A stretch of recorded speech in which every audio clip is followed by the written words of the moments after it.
Okay, so the first exercise we're looking at is where this leg is actually straightened out. And what we're looking at doing is actually just moving that leg about 12-15% of movement. And the idea is what we're actually looking at is just working this muscle here. And the muscle there itself is controlling the whole of that knee. And once we actually come down too far from that, we actually lose this muscle. So what we're trying to do is actually just move that little bit there. So as we're working this leg here, and we get to the end of our repetitions, 15-20 repetitions, we then stop there and we swap over to the opposite leg. And it's vitally important that we actually always do the same on both legs so that we don't get a muscular imbalance. And what is also quite important is that we only do one leg at a time, as this leg is actually stabilizing and supporting and not putting any pressure onto my lower back. So that is actually taking any pressure off my back, and the exercise is just been done here and nowhere else.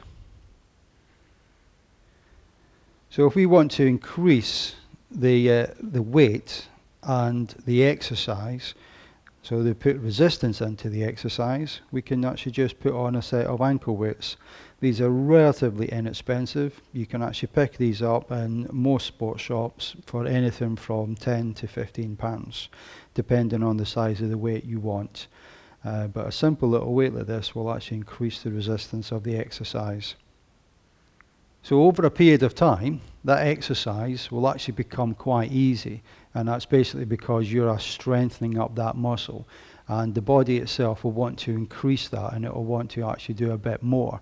So what we're going to do is we're going to increase that resistance, and all we're going to do is increase the resistance is to actually use our body weight, and from there we're just going to actually stand up and do the exercise. So to increase the resistance, what we're going to do is actually bend the knee down until it crosses the toe and back up again. And once the knee has crossed the toe, that is far enough. So it's very important that the knee must go in line with the foot. It must go in line with the foot. And as soon as the knee crosses the toe, back up, no further. So if you want to actually make sure that you've actually got the foot at the right angle and you're moving in exactly the right direction, by using something like a thick book of 2 or 3 inches, what you can actually do is make sure that you're actually getting the perfect angle.